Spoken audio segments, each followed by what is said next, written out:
What's going on, y'all? Machiavelli Mills TV. We live and direct on Super Bowl night. Super Bowl, the evening of the Super Bowl. It's about to be nightfall pretty soon. But I gotta make this live stream really quickly. I'm not gonna hold y'all for too long. I might hold y'all for a minute. You know how the pastors used to lie and say I'm not gonna be long up here. I'm almost finished, and they go for another 45 minutes to an hour. It might turn into that, but I wanted to get something off my chest really, really quickly because I just saw something on Twitter that disturbed my spirit and my soul. Right? Something that aggravated the hell out of me, and I gotta speak about it. Now, earlier, I told y'all I had to get off because I had to make some runs and stuff, right? I had to go to my grandmama's house. Olivia the slave got distracted on her way to grandmother's house. Oh, woven lamb's clothing came, blew her mind and changed her ways. And now she's turned out, lost and turned out. Ooh. So anyway, yeah, I went to go to my grandmama crib and now I'm back. I get on Twitter and I see a dude named Reverend Jordan Wells. That man say, if Trump was racist, if Donald Trump was racist, I would still vote for him. I don't care. I still would vote for him. Even if he was racist, even though I know he not. But if he was racist, I would still vote for him. He would still get my vote because of all the stuff he do for black people. He got Byron Donalds. Excuse me. He said he got Byron Donalds hired. He got him hired. What the fuck? Byron Donalds, the man that called Donald Trump his daddy. Like, what are we doing? Right? Then start talking about some all black people care about is racism. That's why they communities all messed up. That's why they ain't got no jobs. That's why all the stuff, and that's why they don't get, that's why their community is in shambles. They community. Mind you, this is a black man. Reverend Jordan Wells is a black man, and he starts talking about black folks as if he's something different, which he probably is. He want to be white so bad. He wished to God he was white every night. I can tell how he talks, right? He in there talking about, all black people care about is racism. We care about racism too much. What? Reverend Jordan Wells sat on Twitter and said he would vote, even if Donald Trump was racist, which he is, I still would vote for him. And I looked at that and I said, man, y'all, black conservative men, some of the biggest cowards I ever seen in my life. Some of the biggest embarrassments. Some of the weakest dudes I ever seen in my life. They will allow people to disrespect black folks just because they want a butter biscuit eat. Just because they want to sit at the table and be used as tokens. Bootlickers to the core. To the core. Yeah, and again, bootlicking Latinos too. Like they deporting a lot of Latinos and you still riding out with Donald Trump then. But anyway, yeah, but I saw it and I said, what the fuck? Like, this man said, even if Donald Trump was racist, I still vote for him. All y'all care about is racism. Y'all care about it too much. Too much racism. That's all we talk about. I said, well, damn, you definitely sound like a right winger all the way. Stop talking about racism. Stop. Let's leave it alone. Leave it alone, guys. Hey, man, you look at how is America racist? Look at the money that Lil Wayne makes.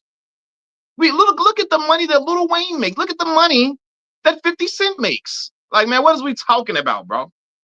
There's a whole bunch of like cowards. The same dude he talking about. Donald Trump hired Byron Donalds, got Byron Donalds a job. Man, listen. Byron Donalds the same man that called Donald Trump his daddy. You calling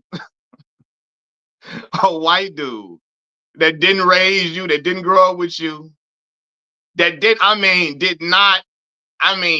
have any type of influence on you growing up at all. You calling another man your daddy as a grown man. Where is your dignity, brother? Where's your pride? Who raised you? That ain't no shit that'll never come out my mouth, right? But this is what a black conservative man said. A lot of these dudes move, a lot of them black conservative men move like that. Herschel Walker the same way. Herschel Walker so gone. Oh my God, he's okay with being a lapdog and a pet. for white supremacists. They parade him around and pat him on the back. Good job. Hey, you speak so well to be a football player. Hey, man, hey, you speak very well. Where'd you learn that? Did a white man teach you that? Herschel Walker get walked around like an exotic pet around there, or around white supremacists, white conservatives. They show him off like he's a zoo animal, and he loves it. He loves it. Then he didn't spread that down to his son. His son a butter biscuit eater too. It's just like, you see how that shit becomes hereditary. Once it gets in your spirit, in your system, you pass it down your bloodline, right? I look at men like Larry Elder. When we talking about systemic racism, he wants to deny it at every turn. He want to make everything black folks' fault. Where's your dad? No fathers in the home. You could talk about systemic racism. You could point it out and everything. All he gonna say is black people's fault for not having no father in the home. Even though some of the black people didn't have fathers in the house with them when stuff happened to them, right? And I told y'all there were going to be black folks after Donald Trump put that video up depicting the Obamas as monkeys. There would still be black people throwing on a cape for him. There would still be black folks crusading for him and riding out for him all the way. You still gonna have MAGA shields out here, right? And it just shows how weak these dudes are. A lot of them weak like that. All they like just a whole bunch of just clowns, bro. And I don't respect it one bit. I could never respect no stuff like that. You know what I'm saying? What's up, y'all? Hit the like button as y'all come on in for me. I appreciate y'all, man. I know it's Super Bowl Sunday. A lot of y'all about to watch the game, but I had to go live real quick because I seen that dude Jordan Wells talking. Are we talking about Tim Scott? Him too. Tim Scott, I'm praying it was fake. I'm praying after you seen Donald Trump put that up on his Twitter page, he talking about, I'm praying it was fake. I'm praying, hoping, and wishing. Man, what? You know it ain't fake. But you so buck broken. You so buck broken. You got so much cowardice in you. You don't want to believe it when it's right in your face. Even though you see it's racism right in front of you. That's why I don't take it easy on them. I don't take it easy on no black conservative at all. But I'm talking to the men because black conservatives always preach manhood and masculinity like they exhibit masculinity. I mean, y'all exhibit a whole bunch of sucker stuff. All of them. A lot of them. They cowards and they cower and kowtow to white supremacists. It's ridiculous. And then think they're an example that other black men should follow. I don't want my son growing up being like y'all, and no way. I don't want my little cousin, my little brother growing up to be like y'all. None whatsoever, right? And I don't want other black men thinking that other young black men thinking to behave like them is cool. That's why I get on this channel and talk the way I talk with so much fervor, so much vigor a lot of times. It's just a lot of clown stuff. And again, all of them, man, what? You don't care if Donald Trump was racist, you still vote for him. Yeah, see how that work out for you. You see how that's working out for you, right? You see how that's working out for you. You know what I mean? So, yeah, man, I couldn't even, I look at dudes all these dudes that got all these YouTube channels. The Cartier family, the baby bug dancers, what I call them. I look at the Hodge twins, Aquarius Wave, and Stevie Knight, and all them dudes. And all them dudes that act like racism is a figment of black people's imagination. How do y'all sleep at night? How do y'all go to family reunions and people look at y'all and hug y'all? My grandma and them, boy, my mama and them will clown me out. My dad will call me and cuss me out immediately. Who do they be around and let them just buck dance like this? I don't know. But it's cowardice all up in them. You know what I'm saying? And I look at these dudes like they think they so masculine by being so just being so clowned out. They think they're so masculine, but you're being subservient to people who hate you, who despise people that look like you. And they never gonna let you sit with them. You're never gonna be one of them. No matter how much you pray and wish and hope at night, you're never gonna be white. They're never gonna look at you as an equal. They're never gonna respect you at all. But there they go, bucking them eyes, is sitting there smiling happily. You know what I'm saying? They use them up and kick them off to the wayside once they're done with them. It's a big bag in conservative tap dance. Absolutely. On YouTube, the prime example. Y'all know I always talk about how YouTube is as a rest haven for anti-black folks. YouTube, you get rewarded in the algorithm if you're anti-black, right? If I was anti-black, my channel would be out like far, far, far. Nah, conservative black dudes, way weaker. They will let people call them all type of racist slurs in their face and still love them and still hug them and still call them they daddy. Type of shit is that? What are we talking about, boy? Come on, man. These are the same people who be talking about an imaginary Democrat. Hey, man, listen. And they be right on a plantation with them folks. Like they let Donald Trump parade them around up in there, use them up for photo ops, and he sent their ass right on their way. You know? Hey, Charlie X, what's going on, boss man? I had to get on here. I know the Super Bowl going on and whatnot. But again, I just saw that dude, Reverend Jordan Wells, get up on Twitter talking about if Donald Trump was racist, I'd still vote for him. I'd still vote for him. Hey, man, all black people care about is racism. Stop it. Angry man talking about it doesn't matter that Trump is racist. Yeah, just all type of hoe shit. Excuse my language, y'all. What type of weak, like, it doesn't matter if he's racist. Look at these dudes. They trying to deflect. They're trying to cover for the fact that they voted for him. And they don't want to just say, I voted wrong. And I'm embarrassing myself by voting for him. They don't want to say I voted wrong. So they're trying to stand down on it. It doesn't matter. Who cares? Who cares? Yeah, I bet that's the angle they taking. You know what I'm saying? I bet that's the angle they taking. You know? And look, yeah, Charlie X, black people have a lot of conservative values by nature. But I mean, a lot of the black conservatives out here tap dance. They tap dance like it ain't nothing. All the time for rubs on the head. That's it. For rubs on the head and pats on the back. Angry men be hating on bro. Oh, you know, I know it. I told you. And being anti-black, a lot of times hating LeBron and being anti-black, a lot of that stuff be synonymous. That's why people that got channels that hate LeBron James, you see a lot of anti-black folks come under there eventually. A lot of white supremacists come under them videos where people hate LeBron James. And a lot of people don't want to admit that. They don't want to admit that. But a lot when you hate LeBron James, when you make LeBron James hate content, white supremacists eventually show up. It don't take long either. They'll be there in about a week. They'll be under your channel. I promise you. Even Andrew Schultz realized he messed up. Yeah. Hey, he was trying to avoid it for a long time.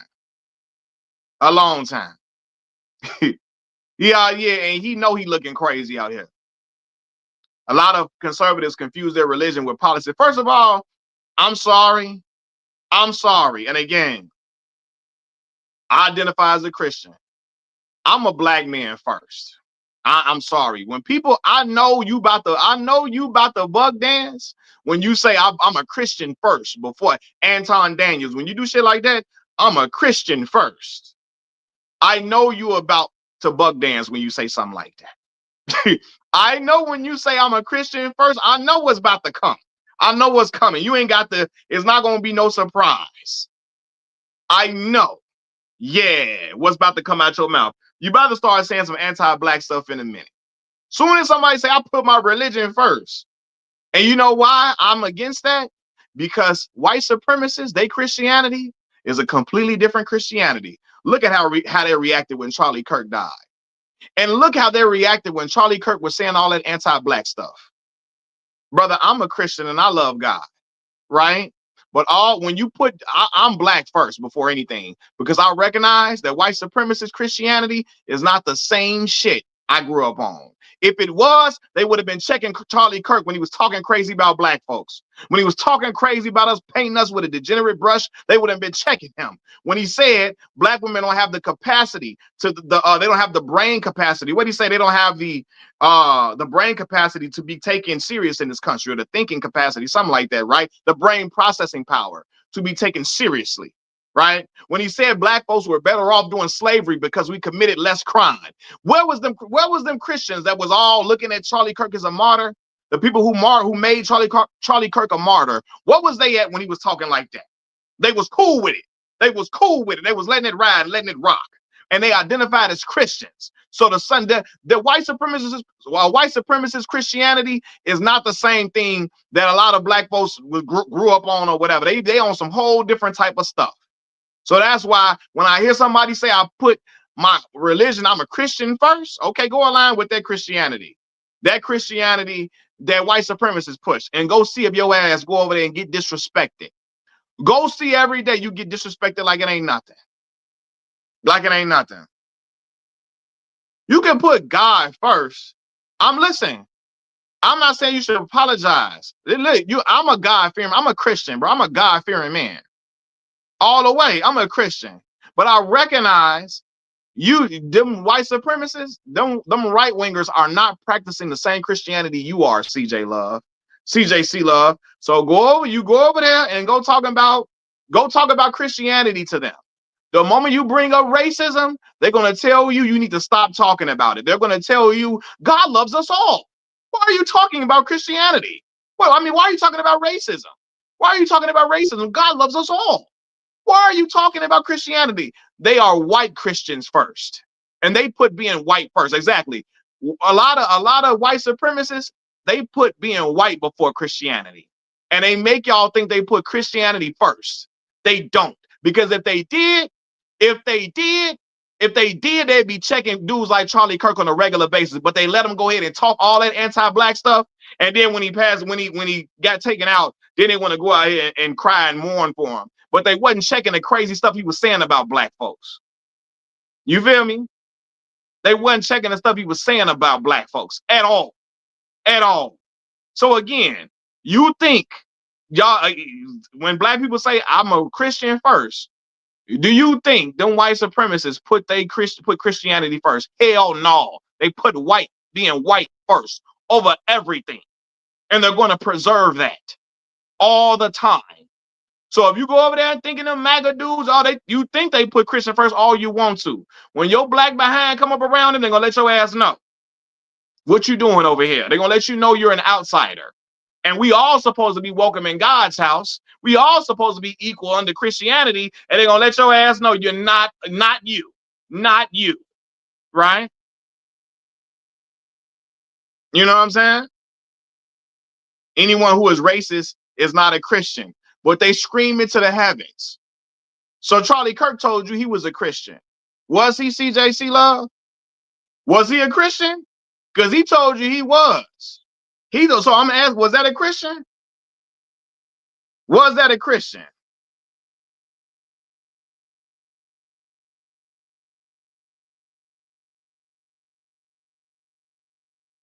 Yeah, and if you go up in there and telling them Jesus wasn't white either, they're gonna look at you like they're ready to fight. That's a whole other thing, Charlie X. And again, I identify as a Christian, but I know when people be pulling BS and pulling the wool over black folks' eyes and doing all type of stuff. So CJC Love, was Charlie Kirk a Christian? Was he? I'm just asking.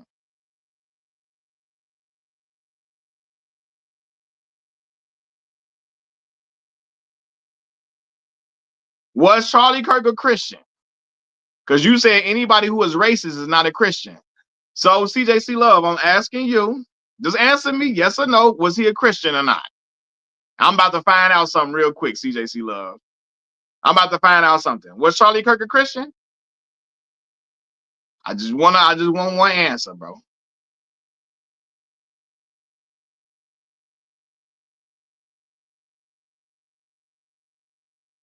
Right. And a lot of them same people under the MAGA umbrella. I didn't listen to Charlie Kirk. So if he was racist, then he is not a Christian. Okay. All right, let me find somebody else for you. Who else? Those Christians justify the death of Tamir Rice and George. Absolutely. Absolutely. Chris, you asking me? Chris, are you talking to me or CJC Love? When you ask, was I raised Baptist or Methodist?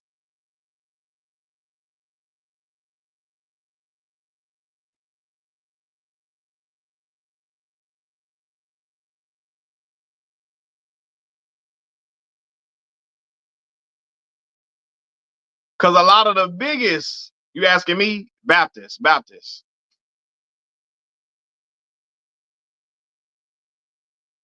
I was taking the communion with the saltines, originally with the saltines and the Welches. You know what I'm saying?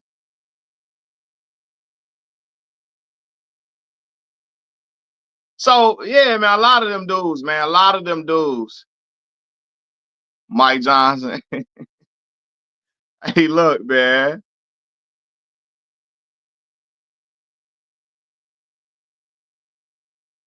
How can you dictate to white folks who's a real Christian or not when they're the ones that get?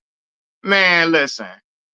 The stuff that they talk about, he said, yeah, he's a Christian, just like of course, all the conquistadors were just a Christian in their writing.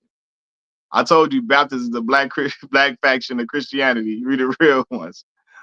Yeah, man. Like what?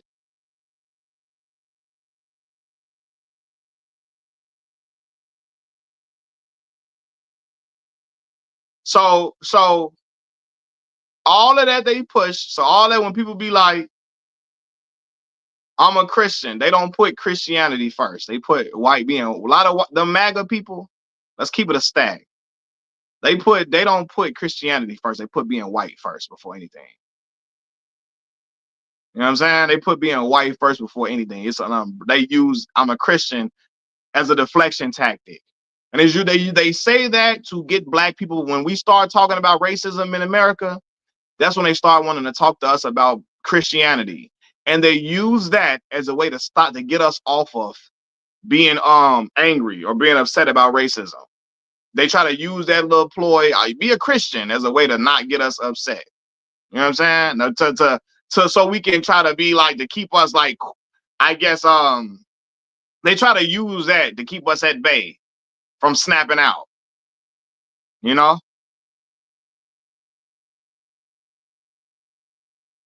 You said Arabs are the same with black Muslims, unfortunately. Are they?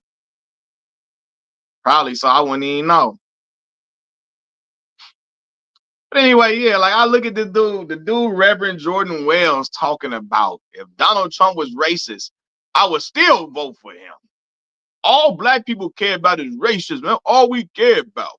Talk about something else. Talk about something else. Dang.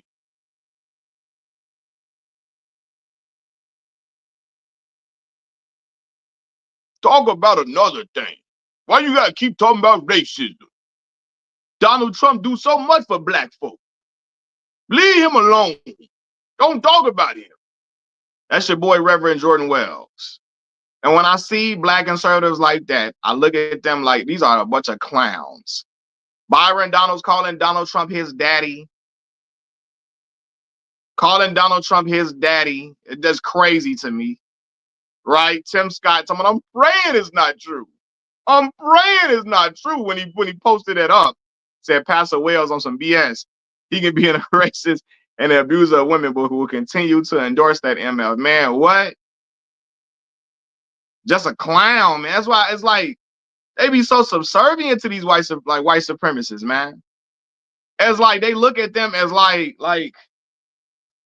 they look at them as, I guess to and aspire to be them in some way, but they don't recognize you will never be their equal. They will never look at you as one of them. You always gonna be nothing but a Negro to them, and in every way possible.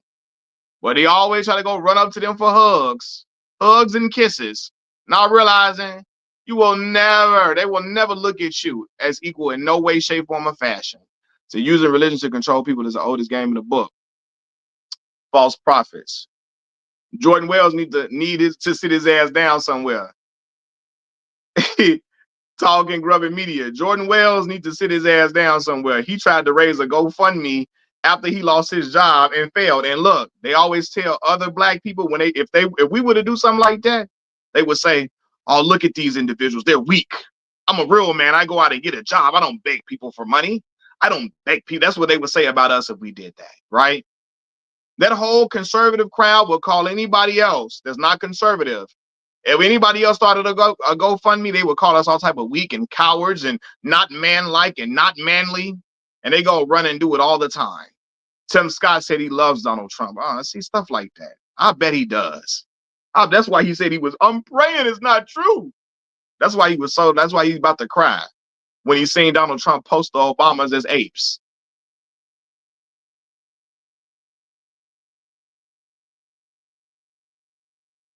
Charlie X said that was my issue with Botham Jean brother too. He was over there hugging that white woman who racially targeted and killed his brother because of religion. Yeah, exactly. You know? Yeah, it says 3-0. Man,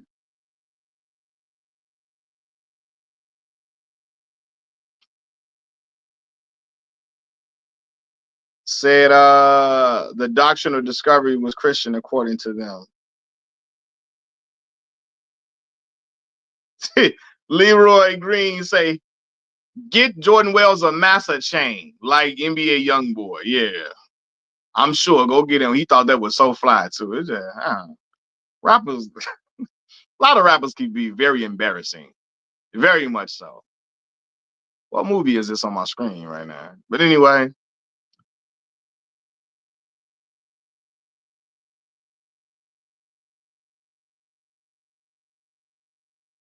I don't even got my YouTube TV login up here.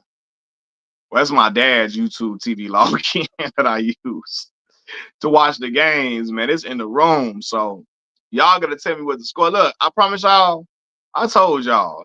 Super Bowl cool. I'm telling you, since the Bears lost how they lost, if the Bears never had a chance, I probably would be watching it more intunely.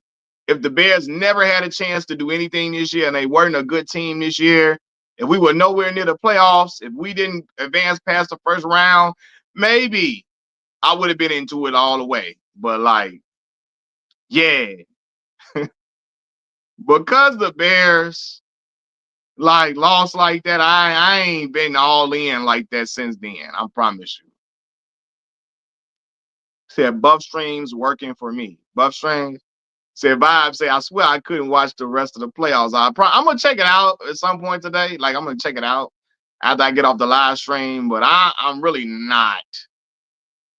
Last year I was at my cousin them Super Bowl party and stuff. You see, this year I'm at the crib. I ain't even. If the Bears was in it, Chicago would be jumping right now. I'm gonna tell you that much. You would have seen me at somebody's crib.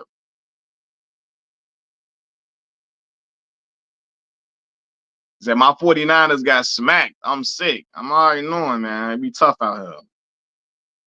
But anyway, yeah, man. Like I just look at these black conservative dudes, boy. Um, JQ, he said, I'd rather watch you than the bowl game. My team never ended, man. Salute, JQ, man. I appreciate that, big dog. That mean a lot to me, man. For real.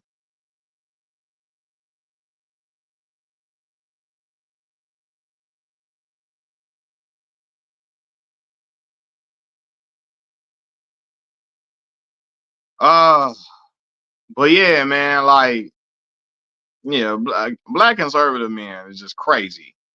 They doing a lot of scrambling and scraping right now after Donald Trump put up that post.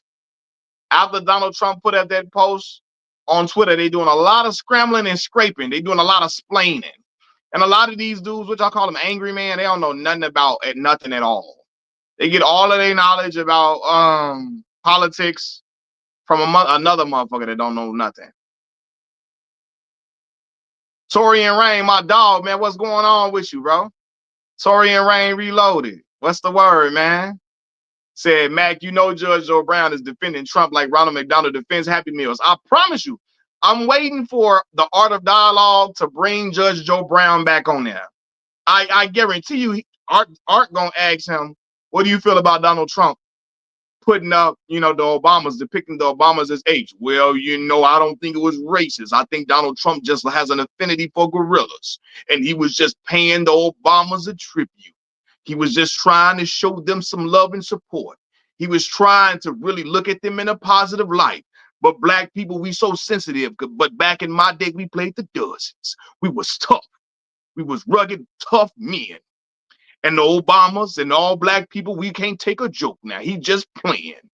Donald Trump didn't, I wouldn't call him a racist. I wouldn't call him a racist. He was just joking. He was just playing.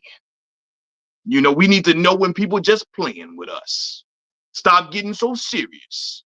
We need to worry about why there are no fathers in the home. We don't have to worry about Donald Trump calling Obama's monkeys and apes. If anything, the president really, really likes watching Tarzan. That's it. And he thinks that Barack Obama and Michelle are deserving of being in those roles because they probably have seen some, they've shown some acting skills around Donald Trump that he admires. That's it. Judge Joe Brown, such a a senile butter biscuit eater. Boy, he make every racist, he always lay down a blanket of protection for them. I promise you, Charlie Kirk, I wouldn't call Charlie Kirk a racist. He just has a difference of opinion. I said, well, damn. Soon as they asked him about Judge Mathis, all type of motherfuckers and all type of bitches and all type of punk ass motherfuckers. He cussing to no end when Art asked him about Judge Mathis. But when he asked him about Charlie Kirk, oh, he talks so polite. He handles Charlie Kirk with kid gloves. I wouldn't call him a racist. We played the dozens back in my day, and it was just him playing the dozens. Leave Charlie Kirk alone. He calling Kamala Harris all type of hoes and all like everything. Won't say shit about me. He won't say nothing about Charlie Kirk. Any white supremacists, he don't say nothing bad about none of them. It's always, well, I think they grew up as I think he has some good values. I think he's a really nice man. He's just misunderstood. That's it. Now, I honestly, he love white supremacists. He kiss their butt all day long. Let you be black and you do something he don't like. He cussing you out. You all type of MFers, bootlicking to the core. I'm talking about he cussing you out all day long. He hate every black woman alive is a bitch, a hoe. I'm like, damn. And the way he talk about Kamala Harris, I'm like, you tried to get at that, and she ain't like you, and you mad or something. You tried to get at her. You liked her, and she ain't like your ass. Now you mad. Now every time you talk about it, she's all type of old hoes and stuff. Like, boy, you know what I'm saying? Like, and yeah, Art of Dialogue, they be giving him a pass. He interview a lot of buck dancers. He bring a lot of buck dancers on that channel. For real. And everybody give him a pass for it. But he do. And he spread a lot of that buck dancing propaganda through the people he interviews. He don't put up no pushback or nothing to it or disagree. He just bring, hey, yeah, I promise you, I'll be looking at him too. Like, why you keep bringing these mugs on here asking him about, you frame a lot of buck dancing questions out here. For real. Seahawks or Patriots, who you got?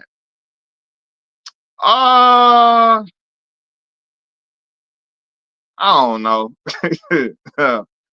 Seahawks. I'm gonna go with the Seahawks, man. He said, hold on, y'all. Hold on.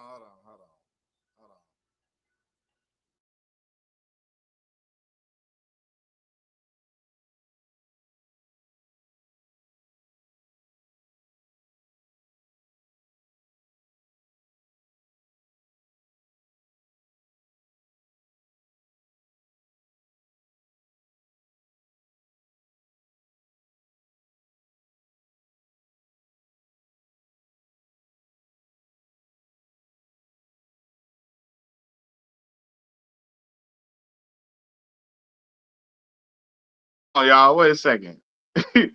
Shelton, he said Donald Trump ain't racist because he dated black women. That's what Judge O'Brien said. See, that's what I'm talking about.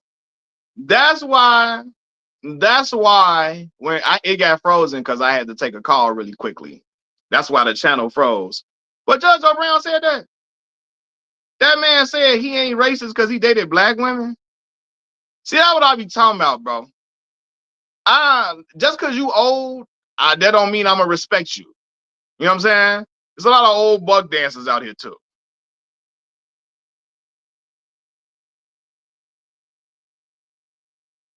Damn, dressing on my hands. He said, yeah, that's what he said. See, stuff like that. What intelligent black person says something like that? Just because somebody dated black people, black women, that don't mean they racist. Man, what? The slave masters were sexually attracted to black women. What the hell does that mean? Like what? The slave masters was trying to we're graping black women. Do you think they liked black people or cared about black women because of that? What are we talking about? He too damn old to be saying stuff like that. That's why him and Morgan Freeman, like, yeah, his old ass know better than that. But again, that's why when just because you old and you went to law school and you became a judge, I don't just automatically respect you because of that. It's a lot of old clowns, old fools out here. They got older, but they didn't. Their mindset is childish, immature, clowned out, embarrassing, all of the above, and they say things that a 12-year old thinks like that. A 12 or 13-year-old thinks like that. Oh, they dated black folks, so they gotta like them. What? Not many white supremacists will have sex with somebody that's black, but can't stand them all the way around. Hell, they'll even have babies with some of them and still hate them, right? So what are we getting at? Like, you know. So Judge O'Brown saying, I believe he said that too. I'm not denying that he said it, show, but stuff like that, yeah, that's weak.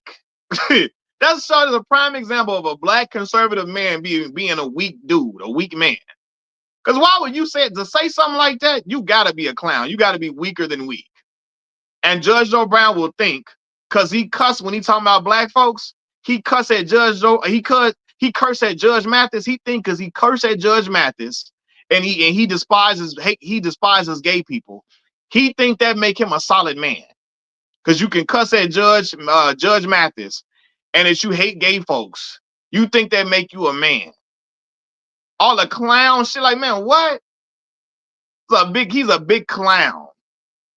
For real. And I remember I would see him on the Art of Dialogue getting that shit off. And enough was enough. I had to make a video and clown, like, get down on him. Because people was just letting him get away with it. And Art kept he keep bringing him up there where he can keep on spewing some more anti-black stuff. And I'll be like, man, what? If I had them type of dudes on my channel, people would get down on me. Especially if I'm not pushing back against them. If I had them on the channel talking like that and I'm not pushing back against that and just letting them ride out, letting them get that off, man, what people will be looking at me like I'm all type of fraudulent. But again, and Art get a lot of, his channel was super uber successful, right? He gets a lot of incredible guests on the show. But like, again, I be seeing when he be bringing people on there that be buck dancing. And I'll be like, man. Right. Now, look, Charlie X, exactly. He can bring them up there. You can have them on to have a conversation, but push back against what they're saying, right? So that's why I had to clarify it. Yeah, exactly. In the YouTube game, content is content, but don't just sit there and let them ride out, like let them just ride off with all of that, right? Like you can bring people on your platform to have a discussion and you push back against certain things that they're saying and you have rebuttals for certain things, but Art don't be saying nothing. He just be letting them get that off. And I'll be like, man, wait a minute. Is somebody over there going to just be like, no? Is somebody over there hearing this and saying, hell no, Judge Joe Brown? That is some butter biscuit eating you doing. That is some nocturnal animal behavior you are engaging in, brother. And Judge Joe Brown sure like to drink. He definitely is an old drunk, like it ain't nothing. He love that yak now. He pull that yak up. I can tell. But like, yeah, have some integrity. Exactly, Charlie X. If you're gonna bring them up there, and you're gonna talk to them, and they're gonna say these things, no, push back against what they're saying.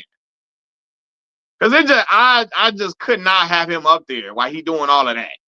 You know what I'm saying? And again, and a lot of times, sometimes I'll be looking like, is it worth arguing with people? But if you're on my platform and you saying stuff like that, I am not gonna just let you get that off.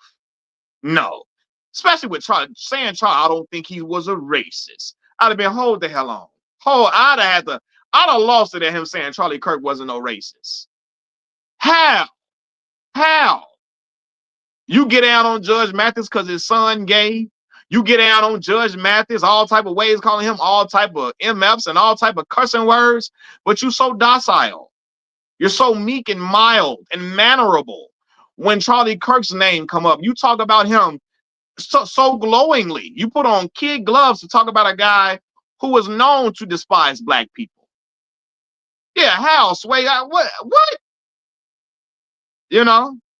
No, Judge Joe drink is Bombay Sapphire. He say he drink that Bombay. Man, Bombay is gin, right? I don't even drink, but I think Wiz Khalifa used to be always putting up Bombay.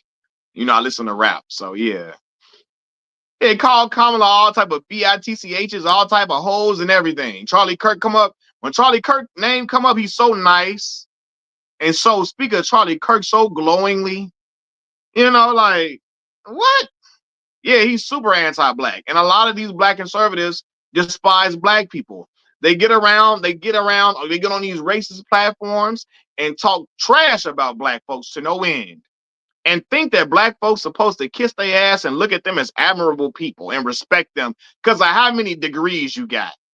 Listen, I got degrees myself. I don't care how educated you are. If you are a Sambo, you think you finna get some type of respect, you bootlicking like that, you thinking you gonna get some respect out of me because you got a doctorate degree, or you a doctor, or you a lawyer, right? Like you're not. You're not. You say if you challenge them, if you challenge those guys, they won't come back on the platform. Well, so be it. It is what it is. I get that, but I cannot. I can't. I could have not let him get. I could not let him get that off. That he don't think Charlie Kirk is a racist. Said Bombay is gin, the good kind. Not watching the Super Bowl, not right now. I'm gonna watch it eventually. But Praveen, after my Bears got beat like that, after not beat down, but after they lost, I kind of been out of it for real. I ain't gonna lie to you. If the Bears never had a shot this year, I probably would have been all in tune. Because then, when I know we ain't got no chance, when I know we weren't even in the playoff picture at all, I can watch the Super Bowl like, all right, cool. Bears ain't had no shot.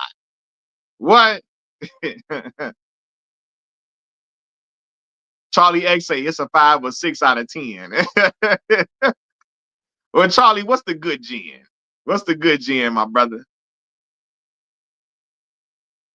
But yeah, and I don't know, man. It's just I watch a lot of them be weak like this.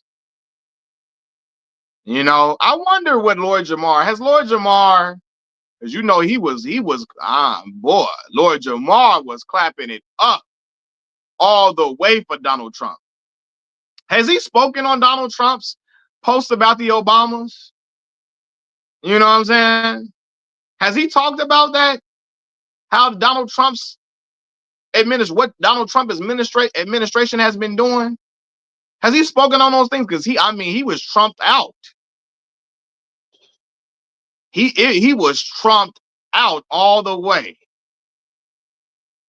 Natasha, he said it's just the game, y'all. That's the worst thing you can say to a man when his favorite team loses. It's just a game, y'all. When I used to be playing NBA 2K and I'm trying to win, and my son's mother would say it's just a game, I'd be looking at her like, what? Do I say that? When you watching them shows and you start crying, when you watching them TV shows and you be about to cry and swell up in the eyes, you be getting all puffy. I don't say it's just a movie. Why you crying? You know? Oh Lord. Let me have this, Natasha. Let me have this. Say it's better than Seagram. No, but anyway, man. Said what Mike Tyson do?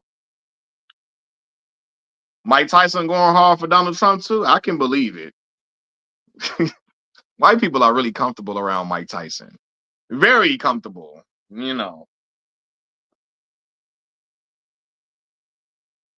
Yeah, they any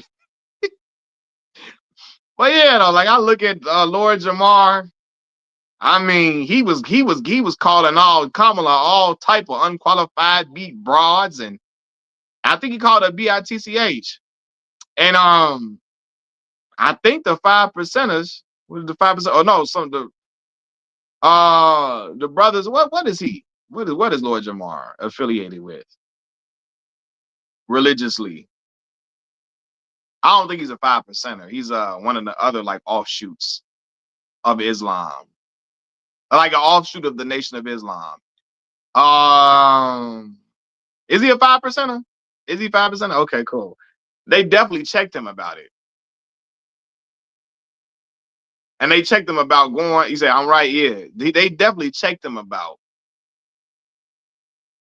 Now he was talking. Did you hear about the passing of Lil Jon? So, yeah, I definitely heard about it. I don't know if he had some mental health issues. A guy that I went to college with disappeared in the same fashion. He left from his home. He was suffering from some mental health issues, but we didn't know it while we was at school with him, though, right? This happened in 2002. He disappeared one night from his house. He left his home. The last time anybody saw him, some hunters said they saw him naked in the woods, some white hunters. And he's never been seen from again since 2022. I believe personally them white hunters they definitely did. I think they did something to him without a doubt. Without a doubt. But one of the dudes I went to college with, he's been missing since 2022 and he was in the woods. They said that he was allegedly last seen in the woods naked with no clothes on. And I think that they said Lil Jon's son was in the same type of he was naked outside as well. So it's very devastating to hear. You said Lord Jamar claims to be a Christian now? Really? Yeah, Lord Jamar was on the Art of Dialogue going crazy. White hunters saw him. Yeah, they definitely. And this is in Mississippi. So yeah, I went to school. I went to college in Mississippi. So yeah, I definitely believe them white hunters took his life for sure.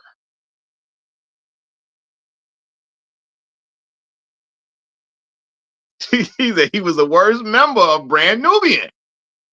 Pooba.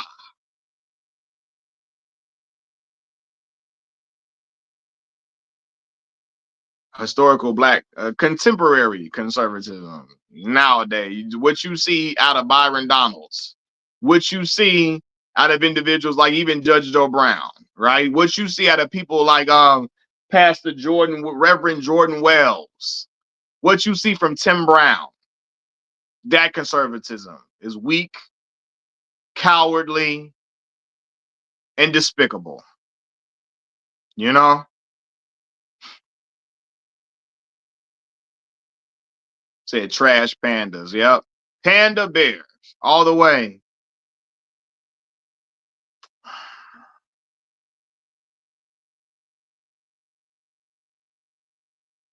Hold on, y'all.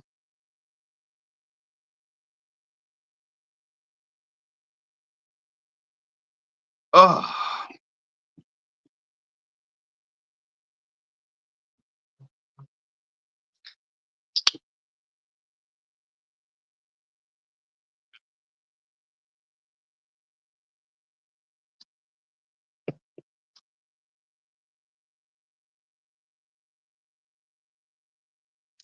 I'm still here, y'all.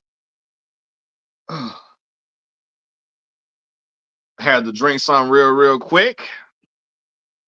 Got a little parched. What big boy say on ATL? I'm a little parched. Let me hold on, I'm a little parched. Let me get something to drink. I'm a little parched. When he was in the middle of beating on his cousin, remember he was beating on dude. But yeah, man. So yeah, when I see them type of dudes, I be like, look at these clowns. Look at these. There's no love for them dudes at all. Like I look at them as like the worst type of black men around. Rap God say good stream. Rap God, what's going on with you, man? How you feeling out here? And you better not tell my mom.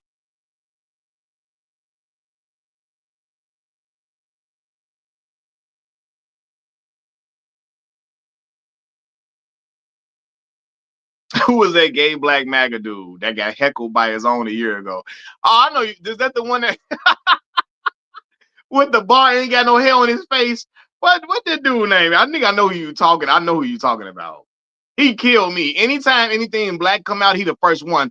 That movie was not all of that. That movie was trash. Anytime something black come out, he come out there, he come on there smiling. That movie was trash. It's garbage. I would be surprised if he didn't call Sinners garbage. I'm sure he hated Sinners with everything up in him. Yeah, Chris, I hate that.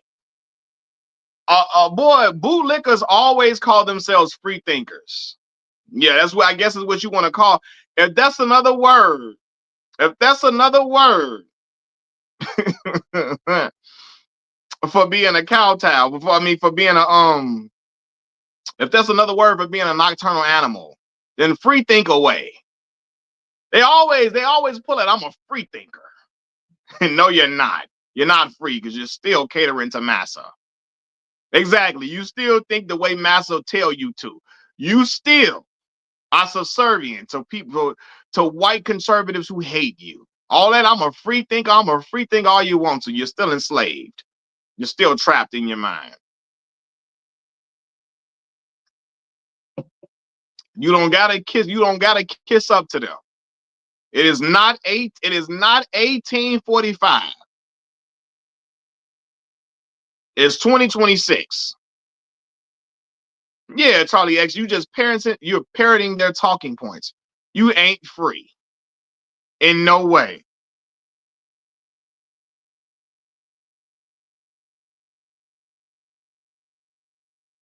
He said we heard you. It goes sabbatical crazy. Trapped in the sunken place. Always talking about I'm free. I can't tell, brother. I can't tell, and I shouldn't even be calling you brother. That's too endearing. I'm too generous with that word at times, you know. But Anton Daniels is going to be interviewed by Tasha K. Two clowns. Is he? You know, Anton Daniels. I can imagine he probably telling black people, "Y'all worried about the wrong thing." You know, y'all worried about the wrong thing. Stop worrying about racism.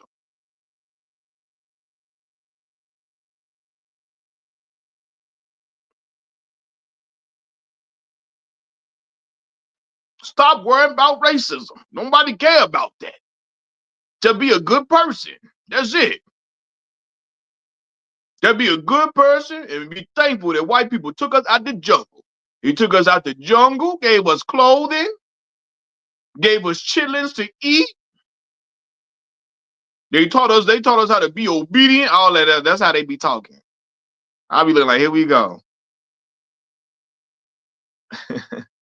Tasha must be down real bad for her to interview that sellout. Hey, a lot of people be like, content is content to them. So, you know,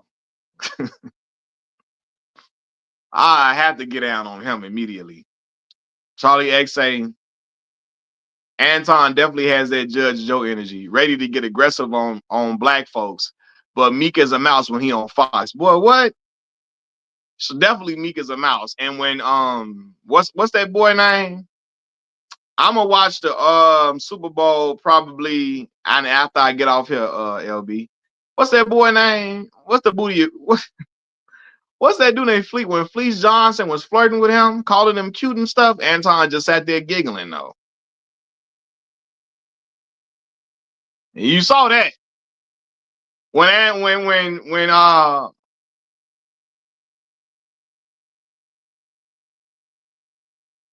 when Fleece Johnson was sitting there flirting with him, calling him cutie. Anton he didn't talk crazy then, did he?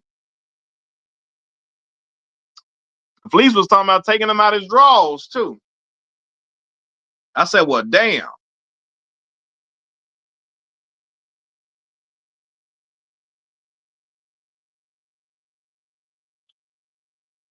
Yeah, I ain't.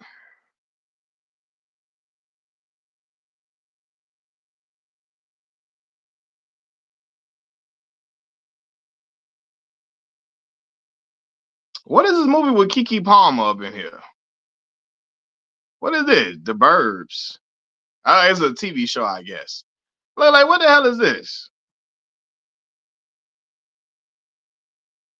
I just joined, so maybe you already spoke on Joe Budden response to Corey. I didn't even see Joe Budden response. I got to go look at. I saw it on like YouTube, but I didn't actually click on it though.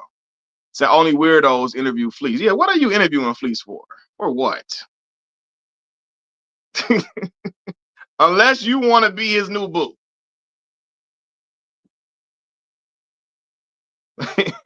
Anton sitting in there laughing and smiling with him, not knowing. Fleece figure you flirting and you laughing at him when he making these passes at you. He got you. Talking Grub and Media say conservatism was different back then. It was more radical. Both sides switched in the 1960s. You know?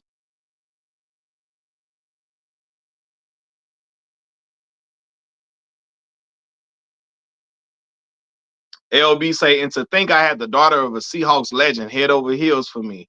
I just couldn't get over the fact she was taller than me. Who you talking about, LB? You know who you what Seahawks legend daughter was? What Seahawks legend? You know, had a daughter that you was talking to, LB. The Burbs is a TV show of an old 80s movie with Tom Hanks. Okay, got you. Dahlia said, my daddy told me if they grin, you win. Anton better stop all that smiling. What being say? When she in, I'm grin. When she grin, I'm in. Games begin.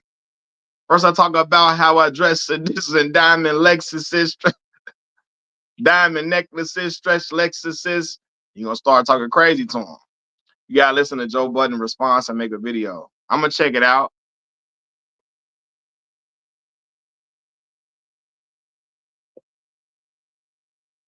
Said Booker T. Washington's conservatism isn't the same as Tim Scott's conservatism.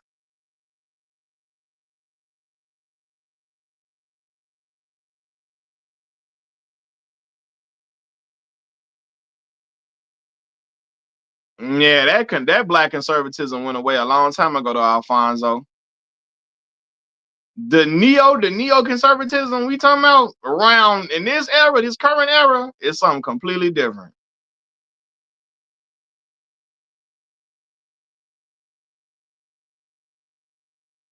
You know what I'm saying?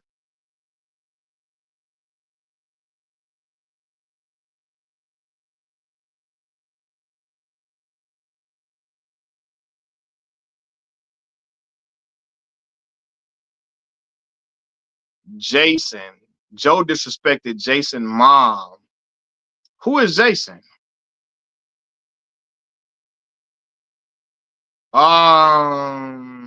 Who is Jason?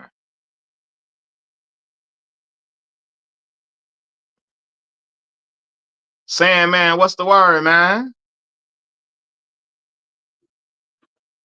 Oh, Jason Lee. Okay. What did Jason Lee do? Jason Lee says, I'm out of the loop. What Jason Lee say about Joe Budden? I'm really out of the loop as it pertains to that. Now black conservatives are just regurgitating white supremacist talking points. Exactly. That's the thing. Don't that black conservatism is something completely different. This today is exactly what Dahlia is saying. Today is not black conservatism. They're not even trying to conserve our culture. It's a bunch of sad sad sad people wanting us to embrace other people's culture. Yes. And only wanting to paint our entire culture as degenerate. They get on these platforms and just paint everything about black culture to be degenerate. And white folks echo, the white supremacists echo those, they say it, and black people echo those talking points. You know?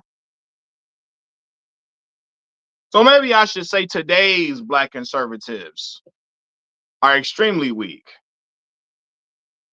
Everything is clearly, this conservatism today is clearly something completely different than what was going on in the 1960s. Completely.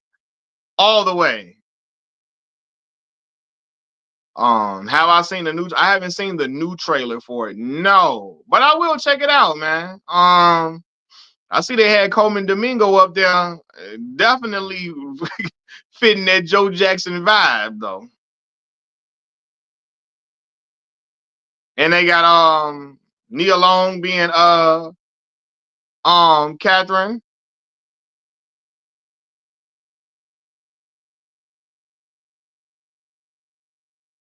The Republicans of today think Martin Luther King identifies with them. They hated MLK's they hated MLK back then, and they would hate him today. Absolutely. I know they hate him because I told y'all when I was in college at Arkansas State University in Jonesboro, Arkansas, they were trying to name a street after Dr. Martin Luther King, and the white folks was not having it. They was trying to start a petition to stop it from happening. They said, don't bring. I said, wow, that's the one y'all. Dr. Martin Luther King is the one that y'all always act like y'all love. Y'all always act like y'all love him based upon that I Have a Dream speech, where he talks about people not being judged by the color of their skin, but the content of their character. You know what I'm saying?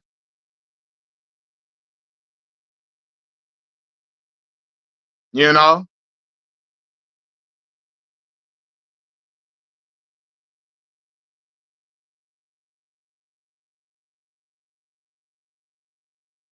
They was like, don't you name no street after Dr. Martin Luther King here. They was mad as hell.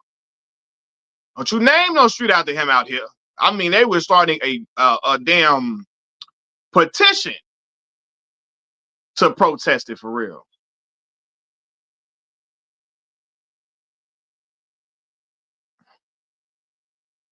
60% of Americans hated MLK in 1963 based on polls. I'm sure they did. So I know how they felt about Malcolm. I know how they felt about Malcolm X.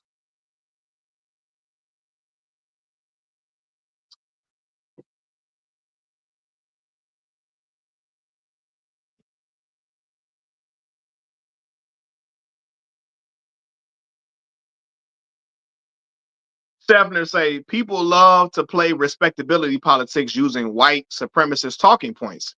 They don't like your ass no matter how much you want to be one of the good ones at all. And I always talk about how respectability politics have never worked in our favor. During the civil rights era, black people had two-parent homes. Black people were educated. They wore suits. Black women wore dresses that, weren't revealing. We were all, held in high regard. We were esteemed across the board. And black folks were still victims of terrible racial violence. They were they were the victims of terrible hate crimes at the hands of white supremacists. That whole respectability politics, them being respectable didn't stop the worst type of violence from happening to them. Dr. King got killed with a suit on. You know what I'm saying? Our leaders got killed with suits on. You know what I'm saying? So like all of that when they talk about respectability, maybe that's why when I seen somebody talk about maybe if you would, if y'all would, I see black people say stuff like this. If we would stop, we would treat each other better. And if we would treat each other better, if we would treat each other better, maybe other people would too. No, the fuck they're not. They're not. A racist is a racist. No matter whatever black folks got going on in the community, they're going to hate you regardless. Even if you hold yourself in high esteem and high regard and you treat each other extremely well, and we live in this whole utopia amongst each other, which is something that we all as black people should aspire for, right? Even if we live in this utopia, they would still commit hate crimes against black folks because that don't stop racism because you are upright. No, yeah, Charlie X. Dr. Martin Luther King wasn't sagging his pants, and they still looked at him with disgust. You know, it don't matter how well you could talk well, you can get all type of degrees. It don't stop nothing at all. I told y'all, man, look, what? I never sag my pants in my life at all. I never smoked. I never drank. I never joined no gang, no none of that, right? And I still got profiled. I still got profiled in predominantly white places, for sure. Even when I was in grad school. So, yeah. Oh, Kendrick, I made a whole live stream about Shabuzi. You got to check it out, bro. I made a whole live stream talking about Shabuzi. If you got time, go check out that live stream that I made. If you can gotta go to my videos and go to live streams. I made a live stream a couple of days ago talking about him. Yeah, I did a whole live stream talking about that whole situation. Said J. Edgar Hoover he did not at all. Was up in there telling the world there is no mafia. Told the world the mafia don't exist. Was calling the Black Panther Party, all of that, terrorists. Terrorists like none other, but said the mafia do not exist.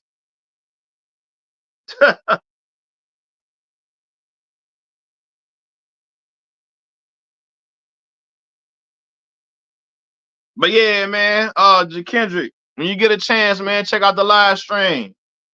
Cause we had a deep conversation about it too, bro.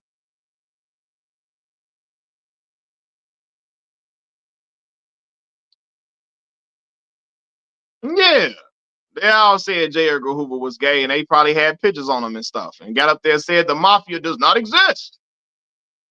God damn it, I told you, no such thing as the mafia.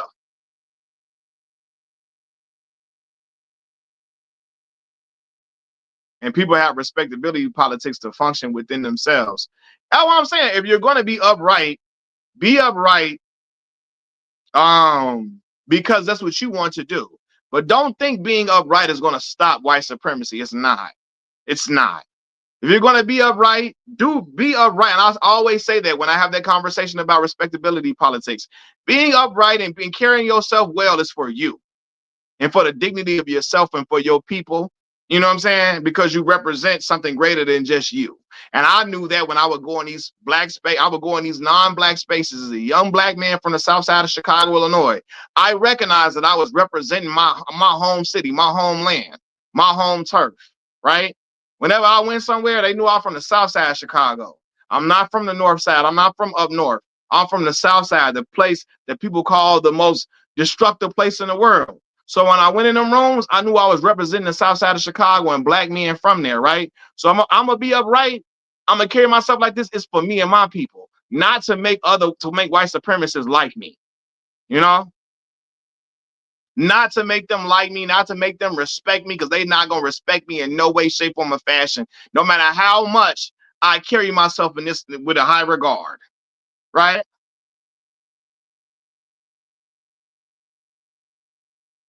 You know? Of course. And Chicago is not even top 10 in crime, but for some reason, they always, we got violence and this gangs all through here and stuff like that, but they always, that whole what about Chicago thing started when Barack Obama became president.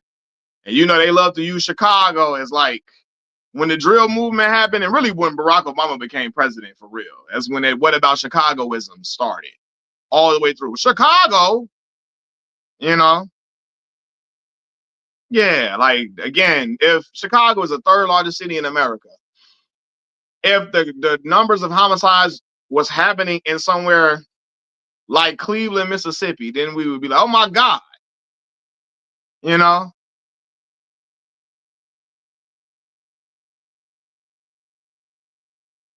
Dahlia say, I'll never forgive Hoover for ruining so many people's lives. He made all those entertainers' lives hell for even contemplating being communist, queer or brown. Man, what? Talk about it. I went to the shot last summer and had a ball on the south side. You had some Italian Fiesta, Shevna? You really was in the land, my boy. You was really in Chicago. You was really on the south side for real. Italian Fiesta is our delicacy, my dog. So you definitely was on the south side. You was probably on 80th and Halsted whole time.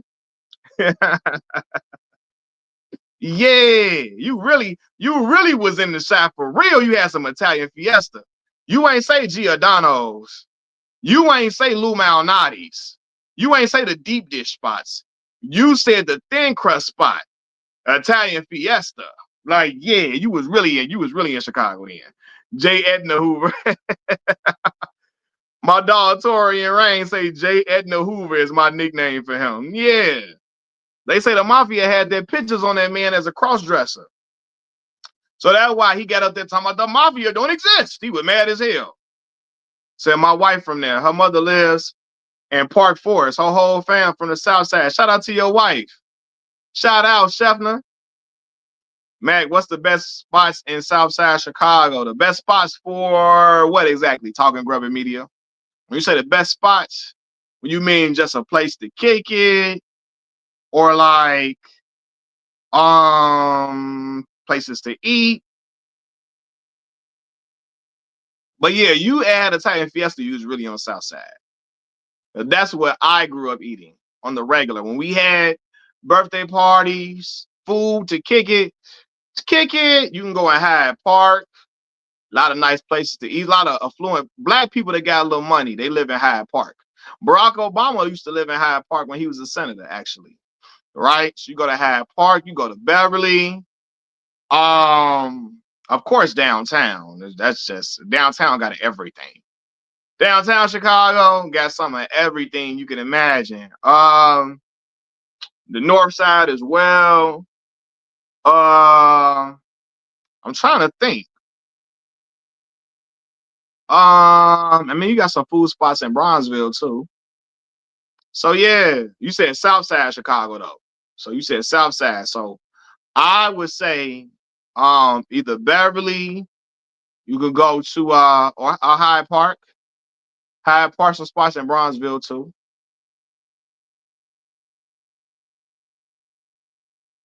You say your wife grew up on 85th and Ashland? What? She was really on South Side like your boy. What high school your wife went to, Alfonso? Don't ask your wife what high school she went to. She might have went to. Nah, she probably didn't go to my. Maybe she did though. There's so many high schools in Chicago, bro. So many high schools out here. Man, you can get 50 people. We all went to different high schools in Chicago.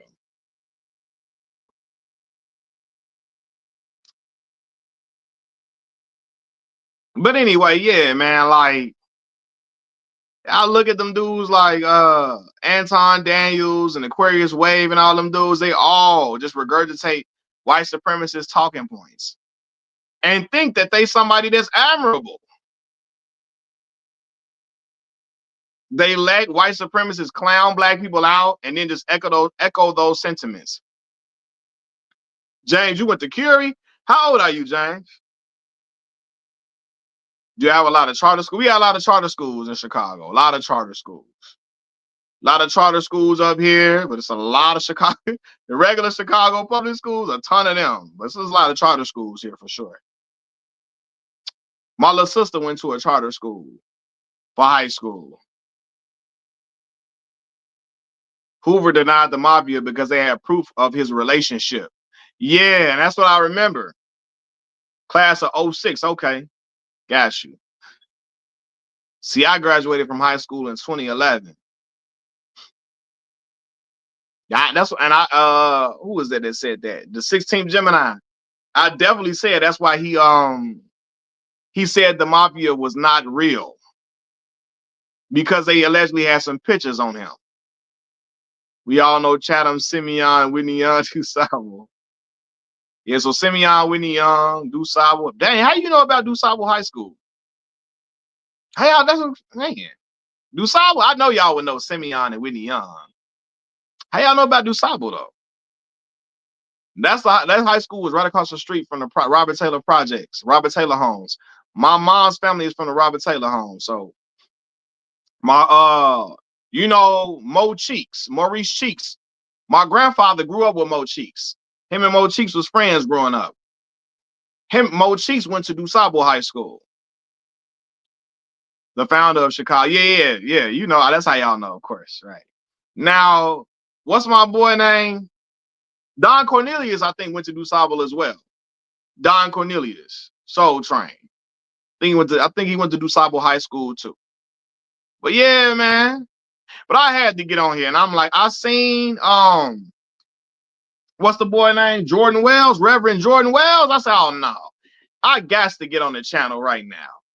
Cause all these black conservative men just clowns to no end. I'll be looking like, is it worth it? Is it worth it for real to lose your dignity in your pride to nestle up under people who do not like black people in no way? They're not gonna view you as an equal. They're not gonna give you anything. You're not gonna get nothing but crumbs. So you're allowing yourself to be disrespected, along with your people to be disrespected, all so you can feel like one of the good ones. I told y'all I will never forget. Sinbad had me really. I always point out that interview that Sinbad did, man, and it made me really stand down when I got into corporate America when I was young. Right, my previous job was corporate job, um, the one I got laid off from. So I always remember when Sinbad made that point, because Sinbad does clean. He did clean comedy, right? And he said these white folks, promoters, these white folks and stuff would come around him and say stuff like, "Why can't they all be like you?" People that did the bookings and stuff. Why can't they all be like you? Hey, you do. Why can't they? Basically saying, why can't all of these other black comedians be clean like you? Downing the other black comedians who didn't do clean comedy, trying to act like he was bigging up Sinbad. You down in other black comedians to act like you big enough Sinbad. And Sinbad said, I never would allow myself to be anybody's good Negro. I'm never going to be your good black man, your good Negro. I would tell him, no, that's their style of comedy, and we just have a different style of comedy. But they are funny, they are dope, they are great comedians. This is just my style.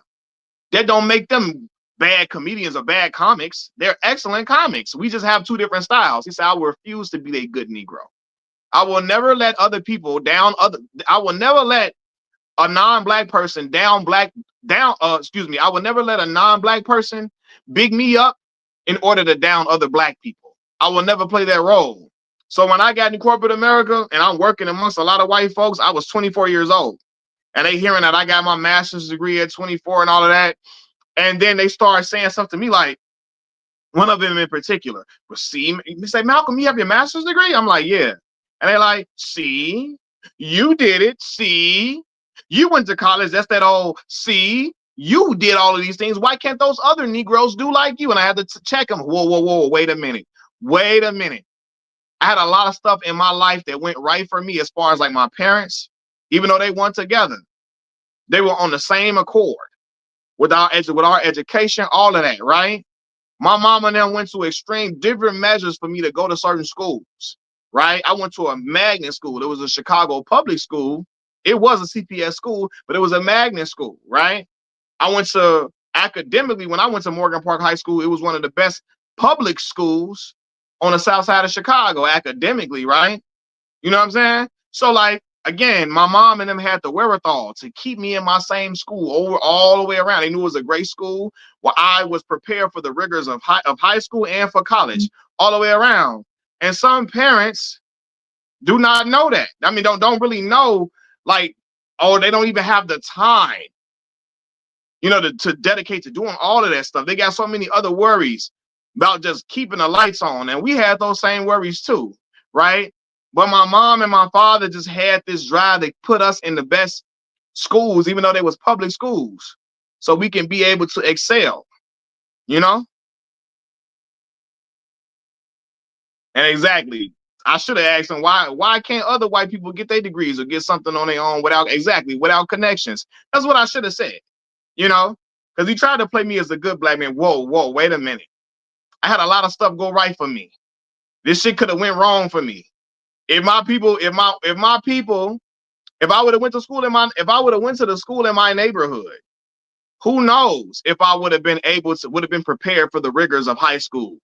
If I would have went to whatever my neighborhood high school, who knows if I would have really been adequately prepared for college. You know what I'm saying? So yeah.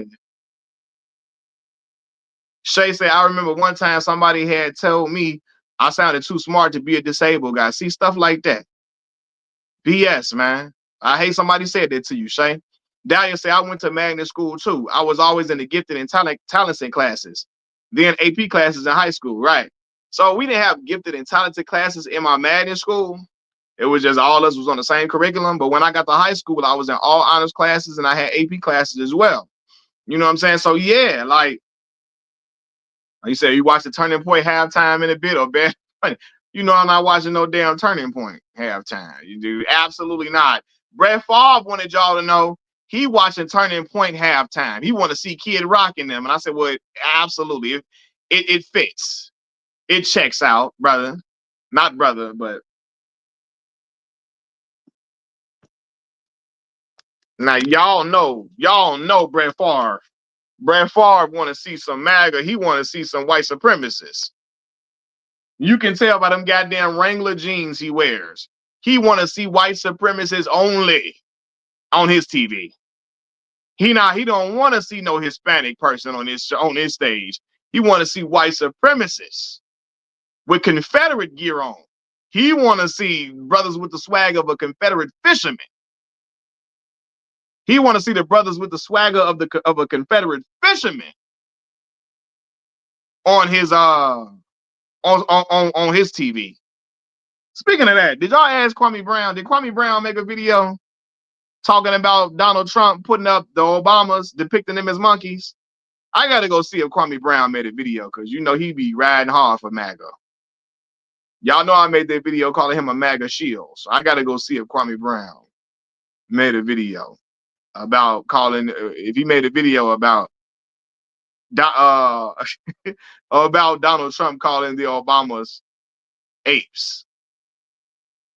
Tilda Tilda say not the Wrangler jeans. Yeah, you got Wrangler jeans on. I know what I need to know. Dahlia say I'm gonna start asking people if they watch Bad Bunny or Kid Rock as a litmus test for white supremacy. Absolutely, please do that. Yeah, you know it. Did you watch Bad Bunny or did you watch Kid Rock? I can't stand Kid Rock. His ass tried to be a rapper at first. When that didn't work out, black folks told his ass, get that shit up out of here. He ran to white supremacy. Well, he already had that up in him already. So I ain't gonna act like he didn't have that in him. He already had that all in him already. But he went to the rock, he went the rock and roll route when he realized black folks didn't want to hear that rap shit, his bullshit raps. Black folks ain't want to hear that.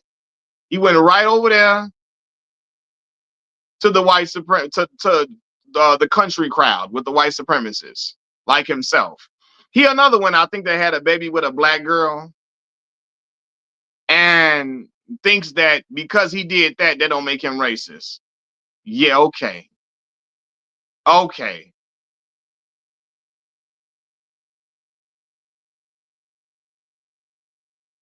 Yeah, he does. He had a baby with a black girl and think that that don't make him racist.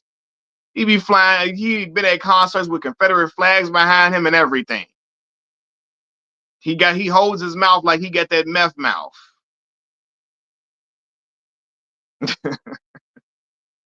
They gonna be mad as hell at this video, but I don't care. He hold his mouth like he got that meth mouth up on him, you know.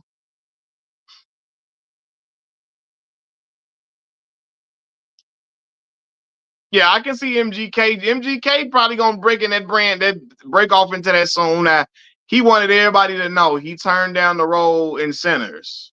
I think a role in Sinners because he didn't want to say the N word. Remember when the white dude named Bert, opened the door for the Native American, and he said, "You sure there was Indian? Ain't no Indians around here. Ain't no Indians around here. You sure there wasn't fair skinned N words?" When the dude Bert that played Bert, he had to say that line. I think they were supposed to cast MGK in that role, and he said he didn't want to take that role because he didn't want to say the N word because he got a black daughter. I'm like, oh, but I can see him going that route because he went that little rocker route because black folks wasn't trying to hear that rap he was doing. Charlemagne sat in his face and told him he started rapping. I remember when MGK started rapping, and he was like, "You don't feel that? How do you not feel that?" And Charlemagne was like, "Yeah, it does nothing for me. Does nothing for me, man." Kid Rock always acts like he grew up in a trailer park and was poor. He was definitely raised rich for sure. All the way. Raised super rich. He tried to give out this image, I'm a trailer park white boy. No, he was not. He was a rich kid.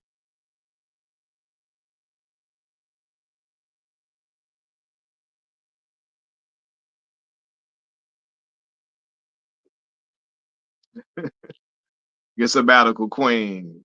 She gonna come in here and talk about her boy Eminem now, Marshall Mathers now. Guy used to follow MGK, and it was so sad seeing him trying to get Charlamagne on his side. Hey, hey, man, he was trying to rap for Charlamagne. Charlamagne, like, yeah, does nothing for me, man. Does nothing for me. He's like, how do you not feel that? How do you not feel that, man? Cause it ain't on nothing, man. That's why it ain't hitting on nothing. Seahawks defense dominating as expected, as expected. You know? Oh man,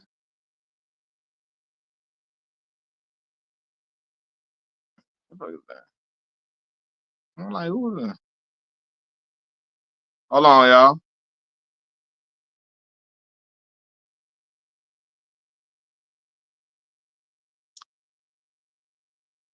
He said, you know I'm right. Give him some credit. All right, shout out to Marshall Mathers for sabbatical. You know, he's not my favorite rapper, but shout out to him though. Shout out to him.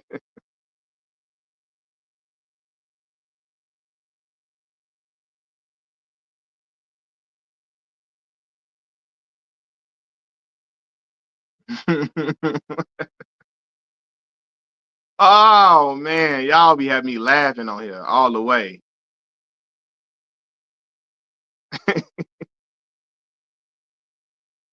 Eminem fans be like, they always be so mad at me, man.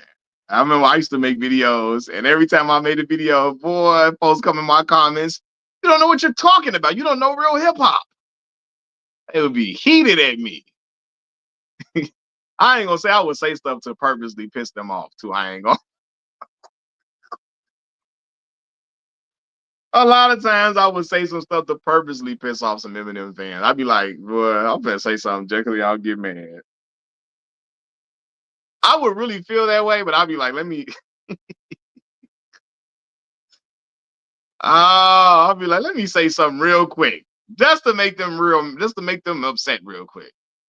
Eminem, he don't move me, brother. He don't move me past the joints. He don't move me.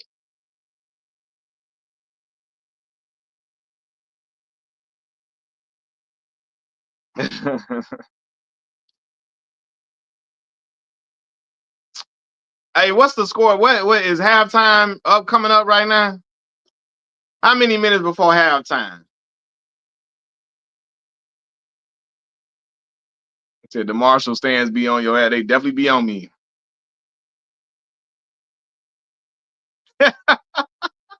Marshall Mathers LP was my first album. Blew my little shelter 13-year-old mind. First time hearing white people cuss their mama out. Hey, listen, this is how I know. I'll never forget. My mama asked my little sister. We was watching this movie, and the white person on the TV show cursed. And my little sister was little. She was a little girl. She said, "Mama, white people cuss?"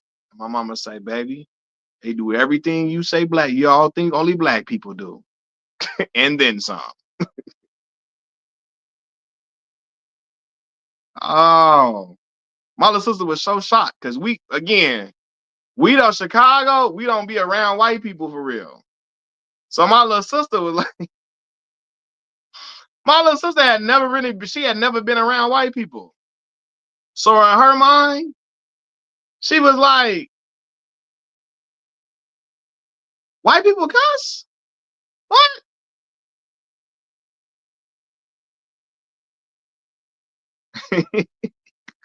She didn't watch, she would think again. That's how you see how television works. My little sister was a little girl, and she didn't even think white people did talk like that. She didn't think white people said curse words. Do you see the power of media? Black shows, black folks, black exploitation movies, they black folks cussing up a storm, right? You know what I'm saying? My mama say, my mama, I'm like, what? I remember when she said this, she asked me, when she asked me, when she asked my mama, did white people curse? I started laughing.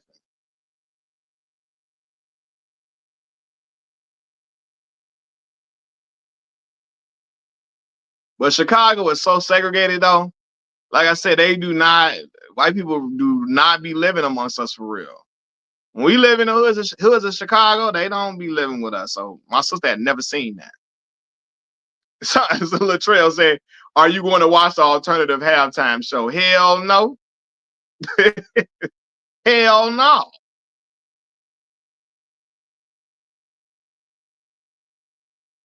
But you know,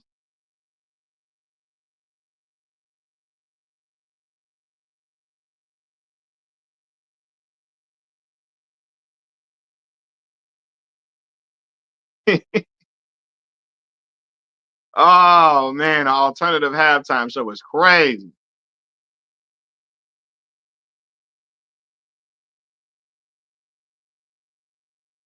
I live in Houston. When I was younger, I could go weeks without seeing white people, but let them tell it segregation is over. Yeah, man.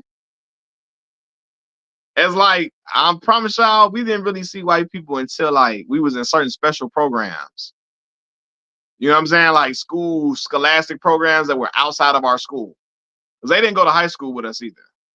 But when we did something like when I was in a pharmacy, even in the pharmacy program, it was like one or two, it was like one white guy in that pharmacy program. Everybody else was like black. It was either Asian, Hispanic, it was some Indian in there, Indian kids in there, some black kids in there. It was like one or two white people in there. Period. That was it. I remember when I did that pharmacy program, I really thought I was going to be a pharmacist. I had my pharmacy tech license, everything, and I worked in a pharmacy. I was 17 years old.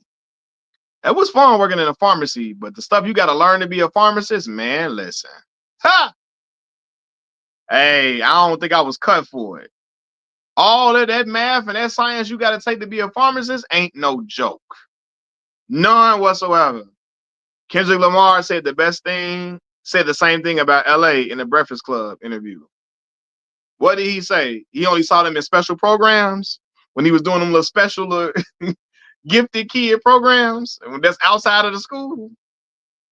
Yeah, you gotta be outside of the school because no.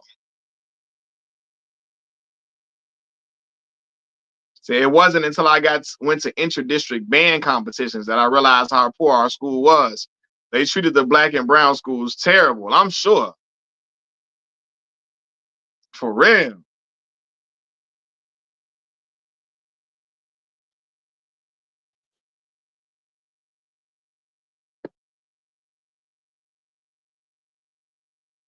I wish I could say the same. I went to an all-white elementary school and middle school with them until their parents withdrew their kids because too many blacks started to attend. That's crazy.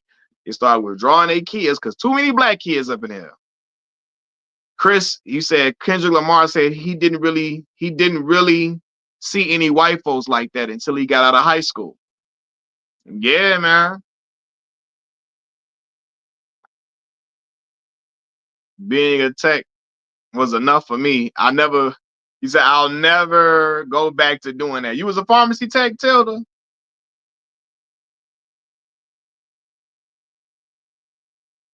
But with even like Chicago, like Chicago's so segregated, like even like black people and Hispanics living amongst each other is rare. And I spoke about that as well. There's only certain communities where black people and Hispanic peoples like live amongst each other. Like in my high school, it was like two handful of Hispanic kids in there. And nearly everybody in my school was black. Chicago, black people got their own communities. Hispanics got their own communities. White people be having their own communities. Asians have their own communities. I'm talking about Arabs live in one section of the city. All the Africans be living up north. Like Godfrey and them, all the Africans live on the north side. Is this Chicago is so segregated? It sounds crazy, but it is. It's very rare when you see us like living amongst each other for real. Very rare. Outside of school, the only time I saw white people is when they came to my neighborhood to buy drugs. Oh Lord. It sounds so crazy. But I promise y'all, if Africans say you from Chicago, it's gonna sound crazy to say this. I'm gonna be like, where you live at? Did you live up north? I'm telling you, that's just how it be. So when Godfrey said he lived on the north side, it was not shocking. A lot of Nigerians, Africans, Nigerian, they stay up north. The Africans, Rogers Parks, yeah, stuff like that. Yeah, they talking about boys down. Yeah, that's just how it is, man. Like you say, if we on the train, right? I'm on the red line, white people not coming past 35th for real, 35th Street. When we stop at Cermak Chinatown, every Asian on the train about to get off. Nearly everyone. If I see an Asian that don't get off at Chinatown, I'm like, damn, where they going? That's crazy. If I see a white person on the train and pass Garfield, if they ain't getting off at Garfield to go, if they live in, because some of them live in Hyde Park and stuff like that, right? Or certain areas of Bronzeville that's a little gentrified. If they go past Garfield, I'm like, what you doing? If they get off at 63rd Street, if they getting off at 63rd or 79th and they white, I'm like, gee, where the hell are they going? Where are you going? Seriously. And it's so crazy. I really don't even be seeing a whole lot of Hispanic people on the red line like that. They be on the orange line and stuff. It's like, it is so crazy how this city is set up. The demographics will change after you get to a certain point. I promise y'all one day, if I can be slick enough, I'm gonna be on a train and I'm gonna get on downtown and I'm going to record. And I ain't gonna even say nothing. I'm gonna just edit the video and I'm gonna show y'all the demographics getting off the train. Y'all gonna be like, oh, what? And I'm gonna say, look, I told y'all, everybody that's white gonna get off by 35th Street. I told y'all all the Asian people gonna get off at Cermak Chinatown. I told y'all you ain't gonna see too many Hispanics on this train like that. You know what I'm saying? So anyway, he said clutching the purse heavy. Like, what? Said I used to grab my purse and stare at them before they tried to do it to me. The studies have shown that both the US and South Africa are still just as segregated today as they were in the past decades after Jim Crow and apartheid. I believe it for sure. I definitely believe it. But some people, man, there's some people that never would step foot on the South Side like that. Or if they go on the South Side of Chicago, only to certain areas, only for a quick little minute. And the South Side of Chicago is humongous. It is humongous. It spans vastly. But I'm gonna have to start showing y'all different parts of the city too, instead of just me being in the crib. I keep saying that, and I got videos of me like being outside and stuff like that. I just gotta upload them. You said I figured as much listening to Black Americans talk about their experiences traveling to South Africa. Trevor Noah can't convince me that South Africa is that evolved. Dahlia, what they be saying about South Africa when they visit? What do they be saying? Now I'm wondering, what do they say when they go visit South Africa?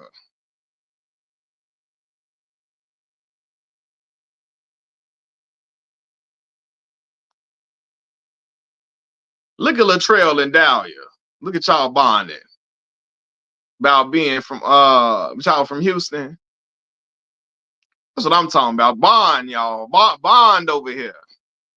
This is what it's all about. What is the east side of Chicago? It's really no real east side. It's the southeast side, but the people in the hood named it the east side, right? That's all by the lake, right? Anywhere by the lake. So you have like the east side, people call the east side anything past Stony Island, right? Some say anything past Jeffrey and beyond, but yeah. Some people say state to the lake, but anything past Stony to me is east, considered east side of southeast for real, right? I used to live southeast over east at a point. I used to live on 86 in Euclid. I done lived on 65th and Minerva, all of that. So yeah. like where G Herbo and them from. That's the southeast side of Chicago. The nickname of the area is called Terrortown too, but past Stony over here. Anything past Stony Island. So my homie Kiefer that y'all saw on here, Kiefer from the southeast side over east. So Kiefer really grew. My homie Kiefer grew up with G Herbo. He really grew up with Bibby. Lil Bibby's older brother got a brother named George. Some might see him as No Limit G Money on Instagram. George and Kiefer used to hoop together a lot. So George used to be at Kiefer crib and stuff like that. You know, we were shorties and stuff. Everybody, my homie Kiefer, everybody be knowing. He know everybody throughout the city. But main difference in the west and the south side. South side is much bigger than the west side. Some would say that they be saying the west side more focused on getting money.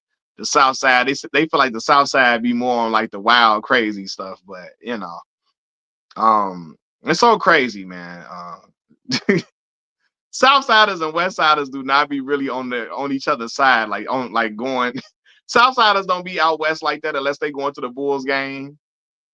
The West Side folks don't really be outside. Well, they sometimes they gotta come. They come in to go see family or something like that. But yeah, but the South Side is much bigger, right? Which is why you'll see more people from Chicago say they from the South Side. More famous people because the South Side is just bigger. Blue line is worse than the red line, low key with the drug. Is it? I can bet. Do you watch The Bear? I have not watched The Bear, but I've heard good things about the show. So I gotta watch it. That's with the boy Lip from Shameless. I haven't watched. I gotta check it out though. What does The Bear come on? What does that come on? What streaming platform is it on? Mills, have you been keeping up with Corey Holcomb crash? I have not, but Sabbatical Queen told me to check out Joe Budden's response to Corey Holcomb, which I will do. Said Hulu? Okay.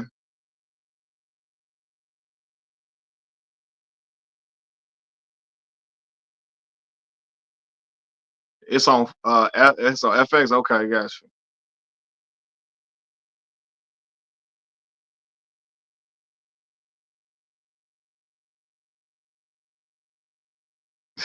D said segregation sounds great to me. You and your sister wasn't missing anything by not growing up around white folks. Trust me.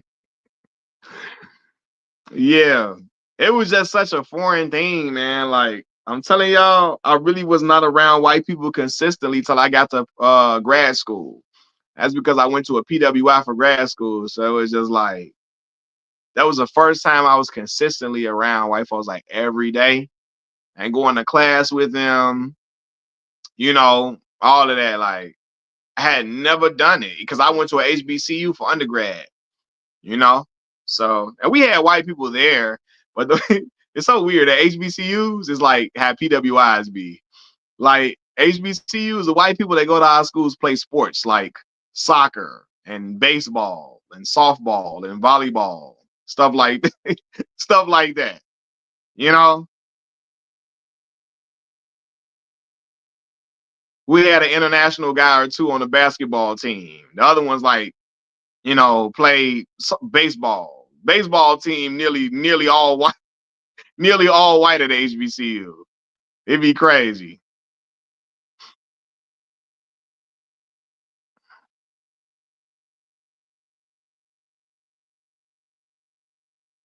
Hey y'all, hit that like button for me too, y'all. Please hit the like button for me while y'all in here because it does wonders for my videos to put them in the algorithm. I think it helps a lot. So please hit the like button, everybody. Just hit that like button while y'all in here for me. If you haven't done so, I appreciate it. It mean a whole lot to me and my family. So I thank y'all a lot. It goes a long way in my journey of being a full-time YouTuber. So I thank y'all if y'all hit that like button for me. Thank you. What my man Web Pops used to say, thank you kindly. Thank you kindly. John Witherspoon. You know? But anyway, y'all, I'm finna get off this thing real quick. I want to thank y'all for all hopping on and listening to me and providing y'all commentary on everything.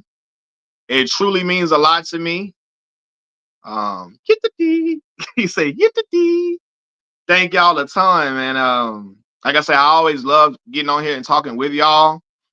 Um, yeah, we have a lot of fun over here. So thank y'all for rocking out with me. Thank y'all for everybody that came in the comment section, everybody that liked the video, all of that. Thank y'all so much. If you want to donate to the channel, my Cash App is here. $Mac Miller 5. Again, anything goes a long way for me becoming a full-time YouTuber. So thank y'all so much. It's all love. I'm out, y'all. Until then, please hit the like button for me too. Peace.